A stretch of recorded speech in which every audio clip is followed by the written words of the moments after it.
Nosotros siempre valoramos el riesgo de la mortalidad en un paciente con hemorragia intracerebral y una de las escalas que utilizamos es el ICH score, que nos da riesgo de mortalidad de los 30 días. Es muy importante que ustedes puedan informar y saber sobre todo esto cuando ingrese el paciente, porque vamos a ver pues si es un paciente recuperable o no.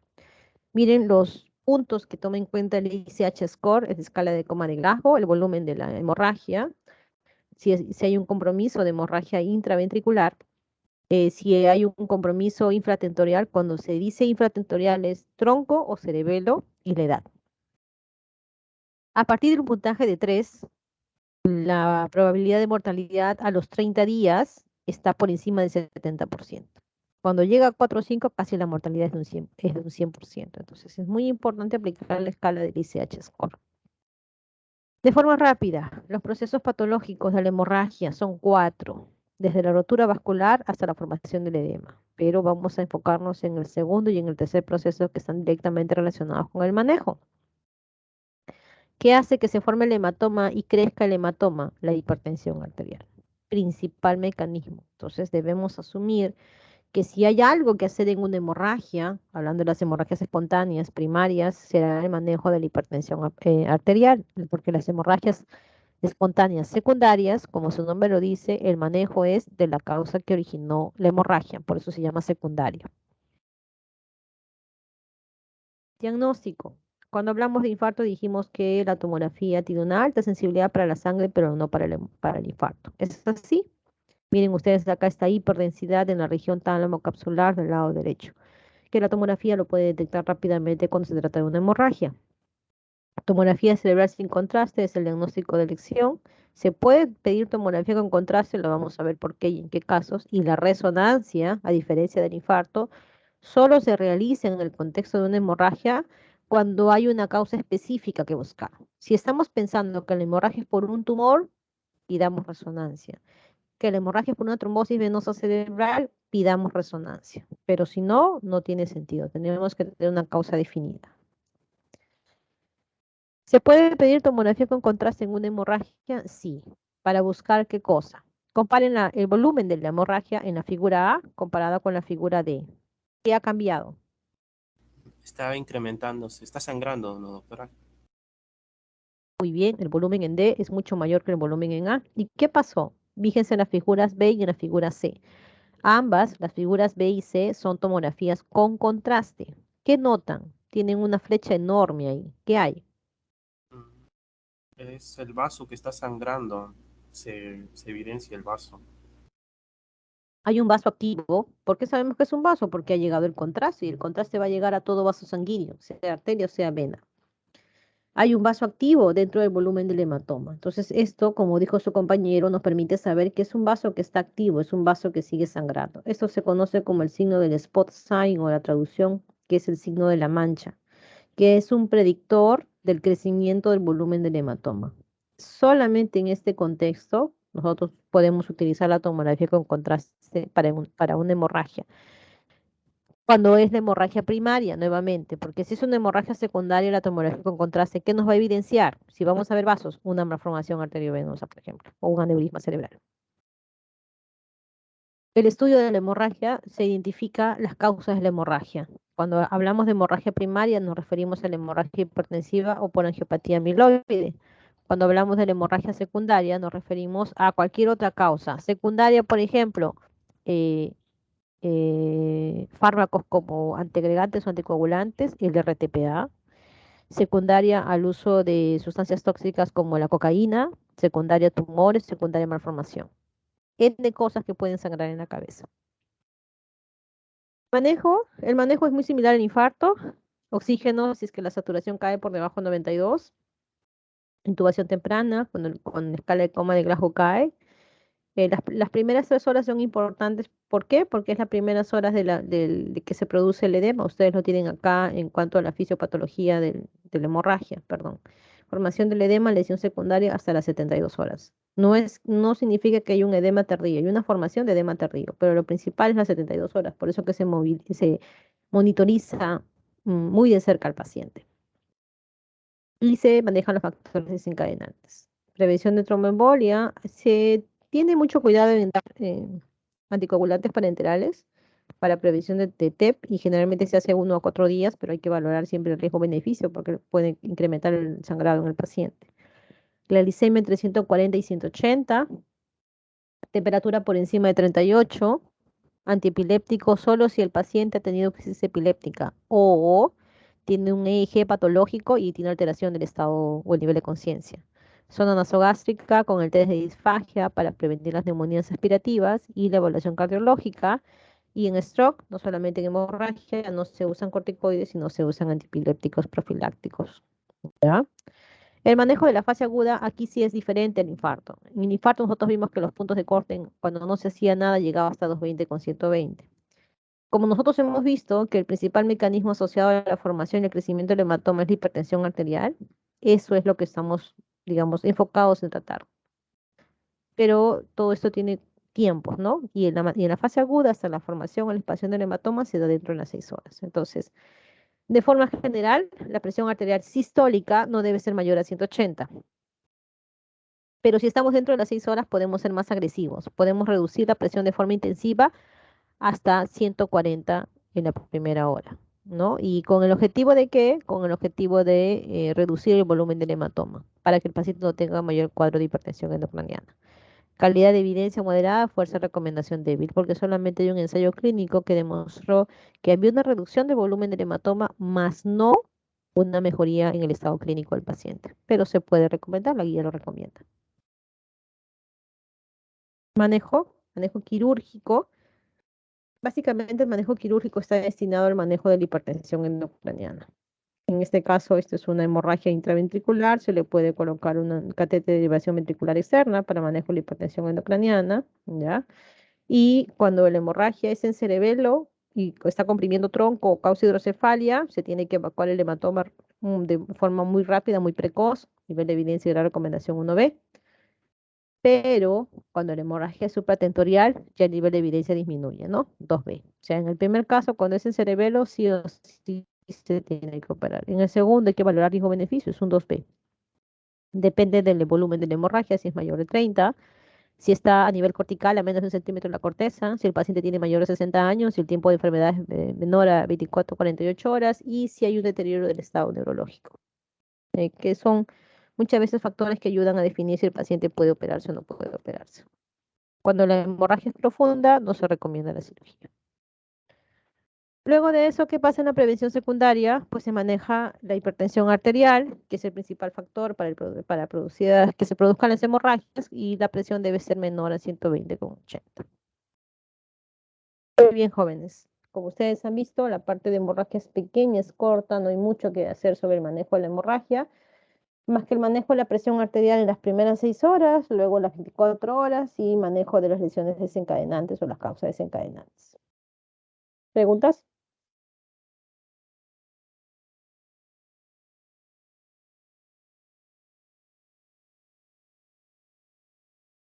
Voy a buscar la siguiente clase. Si hasta eso tienen alguna pregunta, me avisan.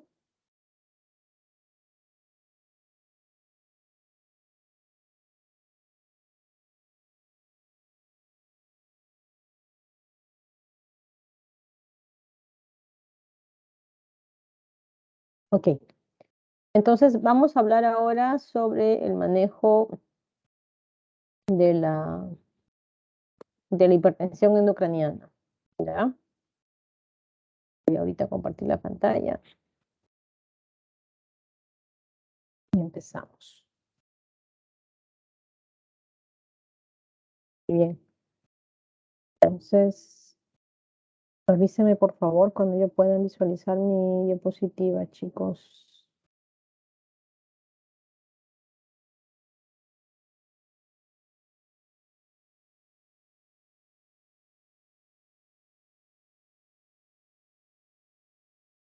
Todavía no se puede visualizar, ¿verdad? Todavía no, doctora, todavía no.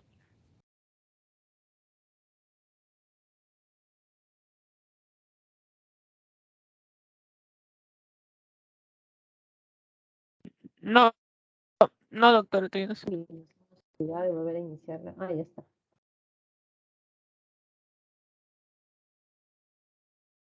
Ya. Ajá. ¿Pueden visualizarlo ahora? Sí, doctora. Sí, doctora. Empezamos entonces. El segundo tema a tratar es la hipertensión endocraniana. Lo que hay que saber es que la hipertensión endocraniana tiene múltiples causas, pero este es digamos, el último paso y el principal paso, el que más uno le tiene miedo en el manejo de los pacientes neurológicos y neuroquirúrgicos, porque conllevan a la muerte del paciente. Y esto se da cuando ya los mecanismos de adaptación ya se perdieron. Recuerden ustedes que nosotros tenemos tres volúmenes principales. El volumen cerebral, que representa el 80%, tenemos el volumen sanguíneo, que representa el 10%, y tenemos el volumen de líquido cefalorraquídeo, que representa también un 10%. Entonces tenemos 80 en el cerebro, 10 líquido cefalorraquídeo, y entre vena y arteria tenemos también un 10%. Es esta distribución de los tres volúmenes que se mantienen de forma casi constante, que hace que la presión intracraneal tenga valores constantes y normales. La alteración en el crecimiento en uno de estos volúmenes causa los cuadros de hipertensión endocraniana, y esto obviamente no es súbito, siempre hay mecanismos de adaptación. Etiología, pueden clasificarlo si es propio del volumen, porque ya hemos visto que el parénquima tiene el volumen de parénquima cerebral, es propio del volumen de la sangre o es propio del aumento del líquido cefalorraquídeo. Cualquiera de las tres causas. O pueden clasificarlo como una etiología parenquimal, vascular, líquido, infeccioso, TEC, idiopática, etc. Existen múltiples clasificaciones cuando ustedes vean o quieran leer más sobre hipertensión endocraniana. Muy bien. Continuamos con las clasificaciones. Pueden ser causas traumáticas, causas por hematomas, causas por contusiones, no solamente causas neurológicas en sí, sino también causas extraneurológicas. Por ejemplo, la asfixia, ¿no? La obstrucción del aire puede causar hipertensión endocraniana. La fiebre puede causar hipertensión endocraniana. Básicamente, las principales causas y cuáles son los mecanismos que pueden originar. Los tumores, ¿qué cosa van a hacer? Van a hacer un efecto de masa. Los cuadros traumáticos a nivel cerebral van a hacer un efecto de masa, ¿no? Los abscesos o las meningitis, los cuadros infecciosos, generalmente van a causar hipertensión endocraniana por un edema. ¿Ya? Que entre el efecto de masa y el edema son los que comparten la mayor causa desde el punto de vista fisiopatológico de manejo de la hipertensión endocraniana. Recuerden ustedes que la compliance o la elasticidad entre estos volúmenes a nivel cerebral y a esta armonía entre el incremento y la disminución de uno causa la compensación o causa la presión intracraneal normal. Pero ¿qué sucede? Si empieza a haber un efecto de masa en esta zona, se empieza a perder volumen o aumenta una zona en esta zona anterior a costa de disminución del volumen en algunas áreas. Esto se produce en las primeras fases de compensación de la hipertensión endocraniana. Y en las primeras fases de compensación de la hipertensión endocraniana, el paciente puede no tener síntomas o tener síntomas muy leves. Una cefalea por ahí que no calma, pero conforme los mecanismos de compensación se van deteriorando, se van disminuyendo, esta cefalea puede ir incrementándose, ¿no? Entonces, siempre el desafío es diagnosticar antes de, porque ya cuando el cuadro está florido y establecido, eso hasta el portero lo sabe, ¿no? La idea del médico siempre es adelantarse a lo que pueda suceder después. Entonces, esta compliance, de acuerdo a la doctrina de Monroe-Terry, permite que siempre, cuando hay una fase de hipertensión endocraniana, se produzca, debido a la compliance, una compliance casi horizontal, que permite un incremento del volumen de la presión intracraneal de forma casi constante sin que haya una elevación brusca de la curva. Sin embargo, cuando el volumen de intracraneal ya sobrepasa un umbral importante, en este caso lo ponen de 100, ya empieza el punto en que la hipertensión endocraniana o los mecanismos compensatorios no pueden compensarse más y se produce una elevación súbita de la presión intracraneal.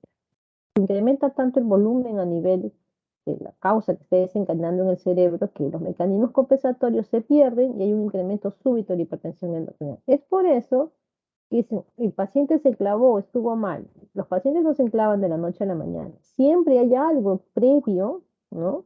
Que está dando signos de alarma de que el paciente no está yendo bien. Una cefalea media rara, una hipertensión intraarterial que no cede, que no baja, hasta que de un momento a otro el paciente se descompensa. Por eso es que los pacientes neurológicos ahorita están bien y en media hora pueden rápidamente deteriorar.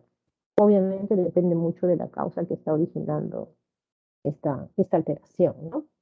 Entonces, en la fase de alta compliance, si manejamos el volumen de hipertensión intracranial que está alrededor de 10, llega casi a aumentar 2 milímetros de mercurio, a pesar de que existe una variación importante en el volumen intracraneal, hasta 50 unidades.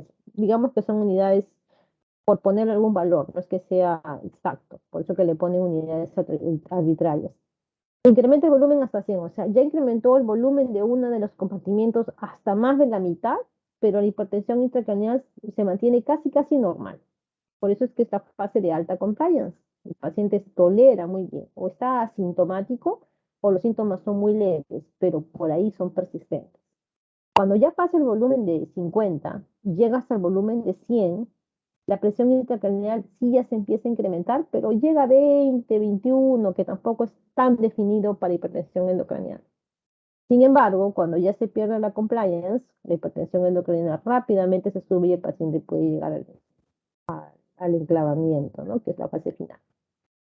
Alta compliance, miren ustedes la presión intracraneal casi normal.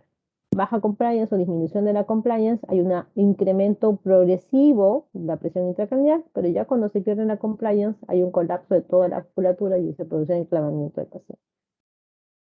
Recuerden que la presión arterial o presión de perfusión cerebral es igual a la presión arterial media menos la presión intracraneal, y esto hace recordar mucho a la curva de autorregulación. ¿Se acuerdan? La curva de autorregulación es que la cantidad de sangre que llega al cerebro se mantiene constante a pesar de las variaciones de la presión de perfusión cerebral o la presión arterial media. O sea, ustedes recuerden el ritmo circadiano. La presión arterial varía en el día, ¿no es cierto? Varía de forma fisiológica, es la forma como se comporta el organismo, pero esta variación de la presión arterial media o presión de perfusión cerebral no afecta la circulación cerebral. La circulación cerebral va a ser siempre la misma hasta que estos puntos de corte se pierdan. Si la presión de perfusión cerebral o la presión arterial media cae por debajo de 50, se produce la isquemia. Si sigue por encima de 150, se produce el edema, la hiperperfusión o la hemorragia. Tipos de edema cerebral: vasogénico, típico de tumores, abscesos, infartos, infecciones. Citotóxico, tipo de isquemia. Recuerden la primera imagen que vimos del infarto, donde solamente se veía la difusión. El primer tipo de edema era el citotóxico. Luego, en el caso del hidrocefalia, el edema intersticial, y luego otros tipos de edema menos conocidos porque no es característico ver complicaciones neurológicas por estos, pero que también pueden estar asociados a tipos de edemas cerebrales. Presión intracraneal normal, 7 a 15. En adultos, en niños siempre es menor, más aún en infantes. Para considerar una hipertensión endocraniana, la PIC tiene que ser por encima de 20 y por más de 5 minutos. Eso es el criterio para hipertensión endocraniana. Entonces, cuando ya el cuadro es severo, se producen los cuadros de herniación cerebral. Tienen ustedes acá los 4 tipos más importantes de herniación cerebral. Miren ustedes esta herniación cerebral que le conocen como la herniación uncal. Uncal, ¿por qué? Porque esto corresponde a la parte medial del lóbulo temporal y es el uncus del hipocampo. La B, que es la herniación central, lesiones supratentoriales y mediales que comprimen hacia abajo las estructuras del tronco. La herniación transfalcial, que hace de estructuras mediales o laterales que comprimen el hemisferio contralateral. Y la más severa, la que origina el deterioro neurológico del paciente rápido, que es la herniación foraminal o verbiana o amigdaliana, porque está cerca y compromete el bulbo. Y por lo tanto hay un paro respiratorio más rápido en el paciente. Este es el estadio final. Cuadro clínico. Bueno, ustedes pueden realmente recordar cuál es la triada de la hipertensión endocraniana. ¿Se acuerdan el síndrome de hipertensión endocraniana? Lo vieron en semiología. ¿Cuáles son los signos y síntomas de hipertensión endocraniana? Cefalea, papiledema y vómitos. ¿Algo más le falta? Está muy bien lo que has mencionado, cefalea, náuseas, vómitos. Siempre escucho de que ustedes mencionan de que las náuseas no son parte de la hipertensión endocraniana por el tema de los vómitos explosivos. No siempre es así, jóvenes. Esa es una descripción semiológica antigua. Ya, cefalea, náuseas, vómitos. Punto, se ¿La triada acabó. de Cushing, doctora? ¿La tríada de qué? ¿De Cushing? Ah, muy bien. La tríada de Cushing es parte de la hipertensión endocraniana. ¿En qué consiste la tríada de Cushing? Hipertensión, bradicardia y alteraciones en la respiración, ¿no? Muy bien, perfecto. ¿Cuál es tu nombre? Rayleigh Pimentel, doctora. Ah, ya, Rayleigh. Apúntale, por favor, de Ariana. Y tu compañero anterior, que habló también de las cefaleas, náuseas, vómitos. ¿Cuál es su nombre? Sea Salazar, doctora. Apuntaré, por favor, Dariana. Ok, muy bien. Entonces, cefalea, náuseas, vómitos, la tríada de Cushing, pero nos falta algo más. La alteración del nivel del Edema sensorio. No se papilar. olviden. No, ya lo dijo, el papiledema es lo mismo. La alteración del sensorio, que va desde la somnolencia hasta el coma.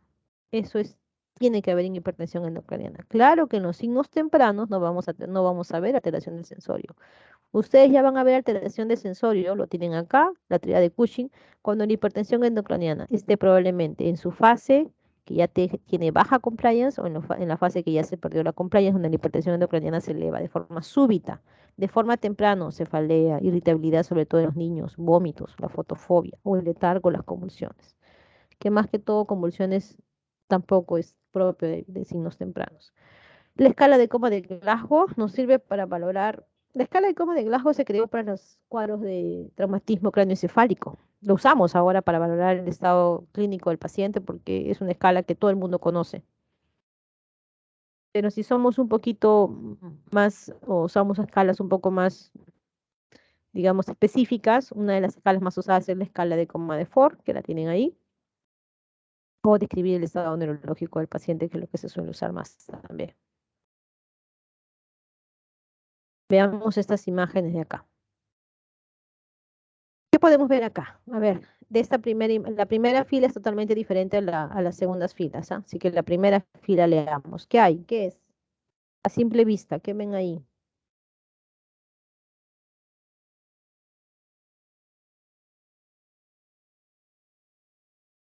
Es heterogéneo la hiperdensidad.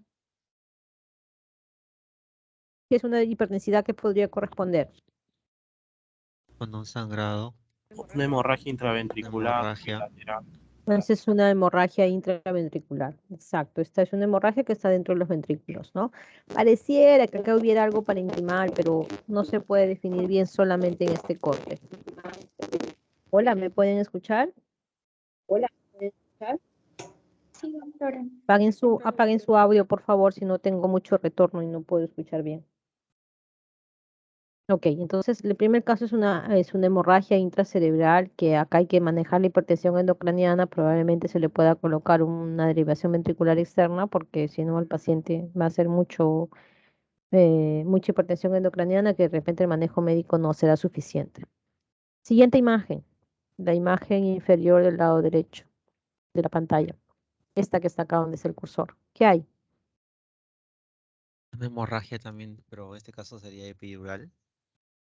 Es un hematoma que tiene la forma de lente biconvexo, que es más probable que sea un hematoma epidural. Y como todos ustedes saben, los hematomas epidurales se tienen que operar. Segunda imagen, la del centro.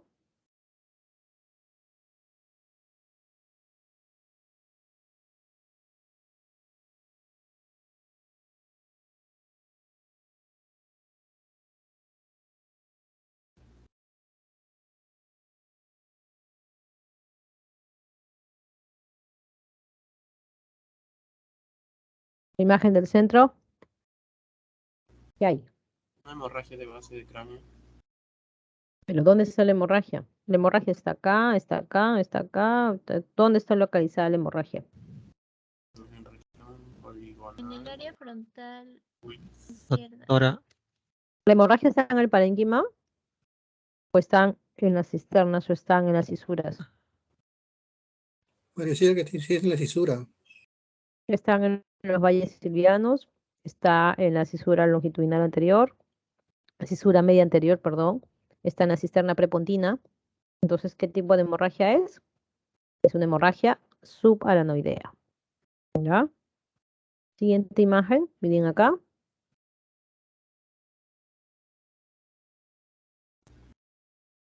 Hemorragia parenquimal. Es una hemorragia frontal, ¿no?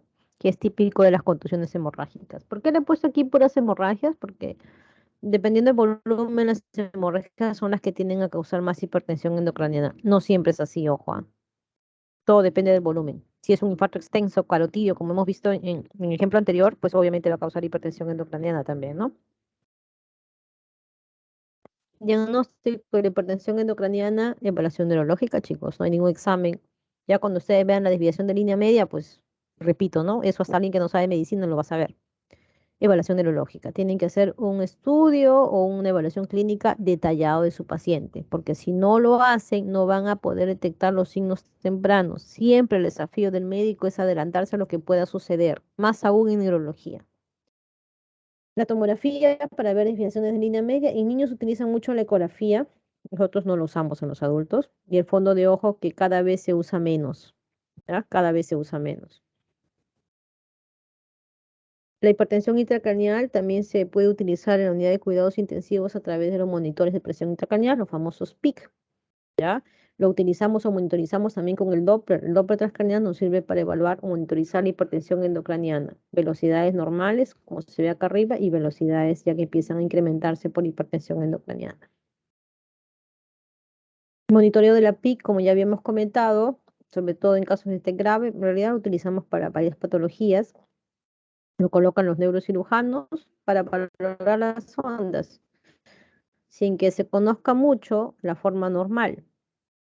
Primera onda, segunda onda, tercera onda. Algo que salga fuera de esta línea, cuadros de hipertensión endocraniana. Claro que te ayudan a ver de repente por ahí ver la causa, ¿no? La segunda onda, que es la onda tidal, si perece más alta, esta puede ser líquido-cefalorraquídeo. Si todas las ondas disminuyen de forma global, disminución de la presión de perfusión cerebral, ¿no? Una cosa por ahí.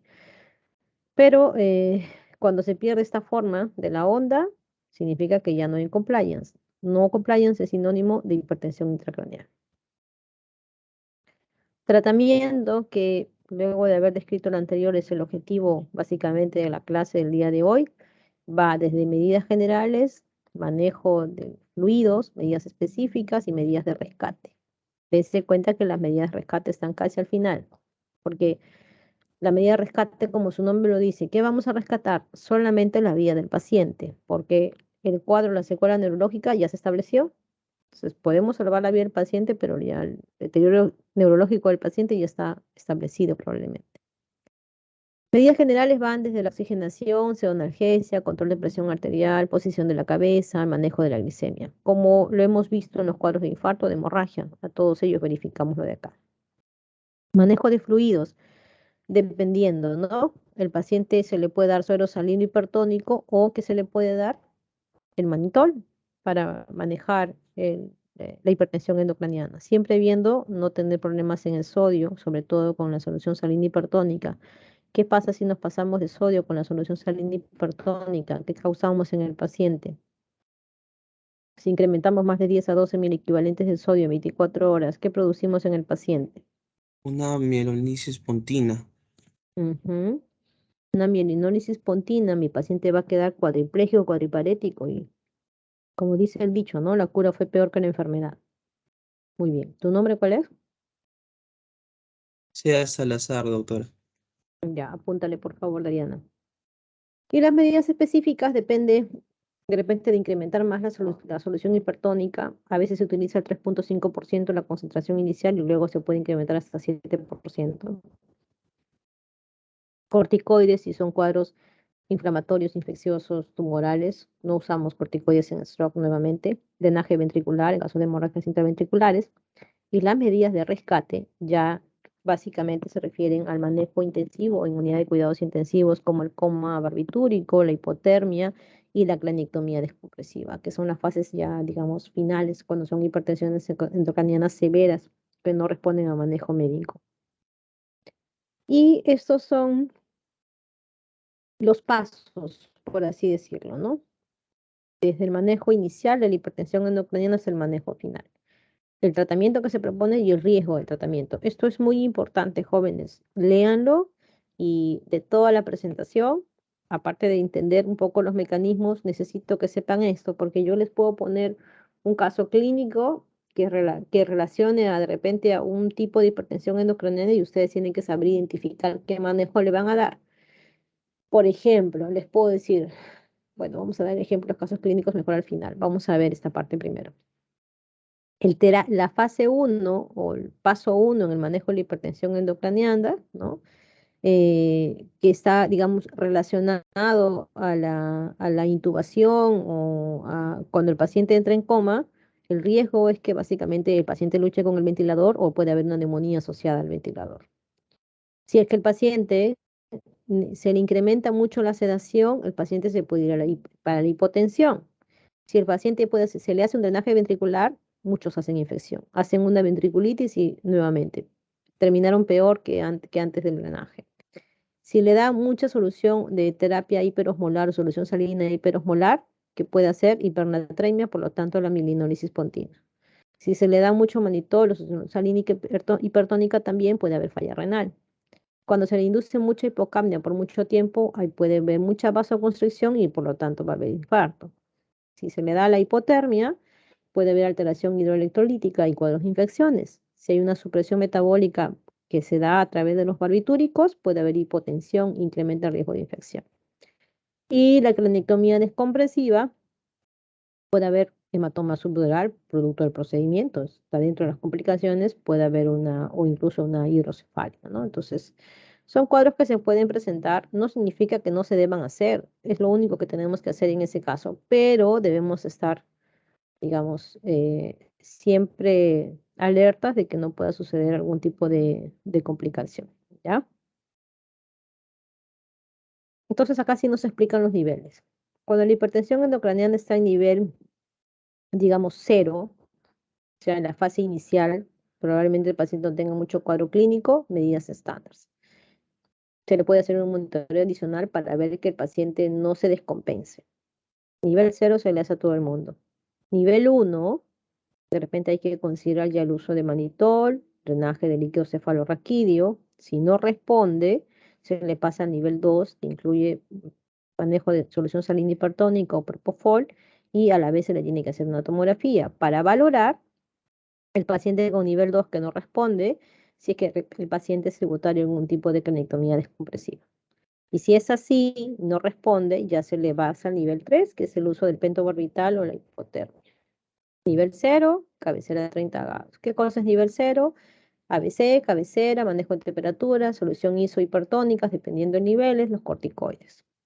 Nivel 1, solución hiperosmolar, tienen ahí las dosis y las concentraciones, que puede ir, por ejemplo, la solución hiperosmolar a 7.5% y si es así va por catéter venoso central, o la solución hipertónica al 3%. Sistema de diversión ventricular externa o las válvulas para el caso de hidrocefalia. Y si se le da hiperventilación al paciente, ¿cuál es el objetivo? El punto de corte de la presión de CO2. Nivel 1. Nivel 2, ya las soluciones hiperosmolares, digamos que se puede permitir niveles de sodio un poquito más altos. Aquí ya entra el propofol. Si ustedes revisan, el nivel 1 no había propofol. El nivel 2 ya entra el propofol. Y la cirugía no solamente se coloca el sistema de derivación ventricular, ya entran otras alternativas, como la evacuación del hematoma o una cranectomía descompresiva. Y el nivel 3, que es la última fase del manejo, está ya el uso del pentobarbital, como se da el medicamento, hipotermia, puede el paciente ser inducido a hipotermia, y así como la hiperventilación. Muy bien, chicos. Hasta aquí hemos hablado sobre el manejo de la hipertensión endocraniana. ¿Tienen alguna pregunta?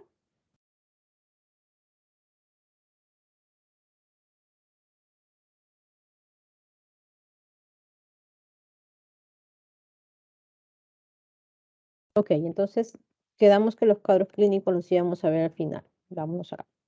Si se les presenta un paciente de 20 años que acude porque tiene un cuadro de fiebre de hace 2 semanas, ¿no? Caracterizado por fiebre, dolor de cabeza progresivo, falta de fuerza, puede referir el paciente, ¿no? Y en el examen físico ustedes le encuentran una rigidez de nuca.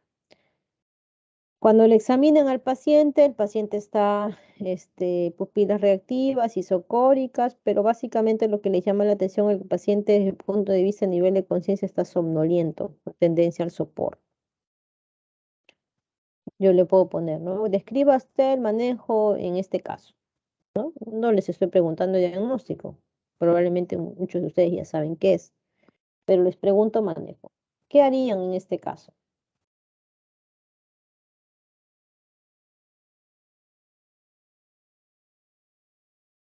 A ver, ¿qué hacemos? Ustedes son los médicos. Una tomografía, doctora. Ya, le hacemos una tomografía. Esta tomografía te va a salir normal, porque si es lo que estamos sospechando y les pides una tomografía simple, te va a salir normal. A todo esto, ¿no? ¿Qué es? ¿De qué estamos hablando? Una Una meningitis. meningitis. Ok, ¿y la tomografía simple, común y corriente nos va a ayudar en la meningitis? No, una No, punción es un lumbar. examen de líquido cefalorraquídeo. Una Muy punción bien. lumbar puede Le ser. podemos pedir la tomografía, sí, para ver que no hay un efecto de masa, porque ustedes saben que siempre cuando hacen una punción lumbar hay que ver que no hay un efecto de masa que cause una hipertensión intracraniana severa y el paciente se enclave, pero no es el objetivo principal. Y si le vamos a pedir una tomografía, una meningitis, lo mínimo que tenemos que hacer es agregarle con contraste, ¿no? Para saber si capta las meninges o no. O sea, es lo mínimo que tenemos que hacer. Pero lo fundamental, tenemos que hacerle una punción lumbar, si no, ¿cómo vamos a confirmar nuestro diagnóstico? Perfecto. Desde el punto de vista de manejo, ¿consideran que el paciente tiene hipertensión endocraniana? Sí y no, ¿y qué haríamos?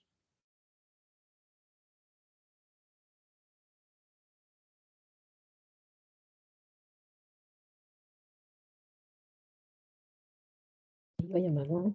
Estoy acá, aquí. ¿Qué tal? ¿Hay hipertensión endocraniana o no? ¿Dónde está mi asistencia? A ver, vamos al final. Centeno, David Centeno, cuéntanos, ¿hay hipertensión endocraniana o no? Yo creo que sí, doctora. Sí muestra Ya, ¿en base somnolencia, a muestra qué? síntomas. Ok, está somnoliento con tendencia al sopor y acuérdense que la alteración del nivel de conciencia es parte de la hipertensión endocraniana. Muy bien. ¿Qué manejo le haríamos? Lo voy a poner acá grande esta diapositiva. ¿Qué manejo de hipertensión endocraniana le harías? ¿El 0, el 1, el 2 o el 3?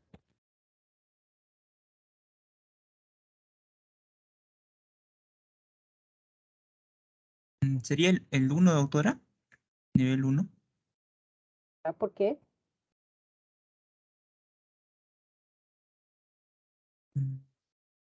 Siempre está bien, pero siempre hay que justificar la respuesta. ¿Por qué uno? ¿Por qué de repente tus compañeros alguno te habrá dicho dos o tres, ¿no? No. ¿Por qué uno? Tienes que decirme justificar por qué uno, por qué no un dos, por qué no un tres.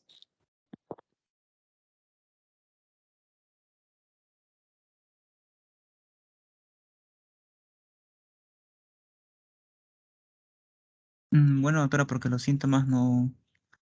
mm, o sea, sí hay síntomas, ¿no?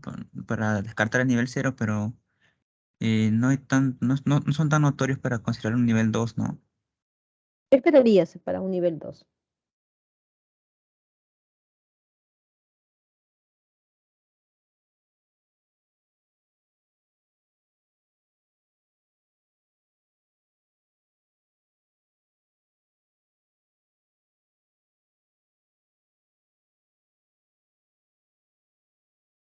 A ver, vamos a ver si alguien nos ayuda. Segarra, Andrés Segarra. Andrés Segarra, sí, te escuchamos. Tu compañero plantea nivel 1, si estás de acuerdo, sí, ¿por qué? O si tú planteas otro nivel, ¿por qué, no? Doctora, creo que también plantearía nivel 1 porque como mencioné, es un tratamiento escalonado. Primero hay que ver si los primeros niveles funcionan y conforme vemos si es que el tratamiento no tiene eficacia, se va avanzando o se va aumentando el nivel. Ya, eso es cierto, lo que tú dices es cierto, el tratamiento es progresivo, pero le falta algo más. O sea, si mi paciente llega en coma, igual le voy a empezar nivel 1. No, doctora, en este caso Ok. sí, también hay que ver la sintomatología o el estado conciencia La del paciente. severidad del cuadro clínico, ¿no? El paciente está somnoliento con tendencia a sopor, pero lo ideal sería que ustedes aquí, y yo debería, de repente, en el examen podría ampliarle más información o podría hacerles la repregunta, ¿no? ¿Qué otros exámenes o qué otros aspectos del cuadro clínico se necesitaría saber, ¿no? Por ejemplo, el paciente, ¿cuál es su presión arterial? Su presión arterial es 140/90, con somnolencia. Ah, ya, de repente le voy a iniciar manitol, lo hidrato un poquito y veo cómo va. Y si con eso se compensa, ya, suficiente. Pero si les digo que el mismo paciente llegó así, pero en 15 a 20 minutos tiene crisis epiléptica, se descompensa, empieza a desaturar y lo tienen que intubar. ¿Seguimos en nivel 1? Por No, supuesto que doctor. no. Y nos iríamos rapidísimamente a nivel 2 y probablemente tendríamos que ver si es que entra a nivel 3, ¿no? De repente en este paciente la tomografía fue normal, descansamos, perfecto, no hay nada. Pero de repente la tomografía vemos que es una meningitis, sí, pero de repente está asociada con una vasculitis. O aparte de una meningitis, siendo un granuloma que está haciendo un efecto de masa. Ok.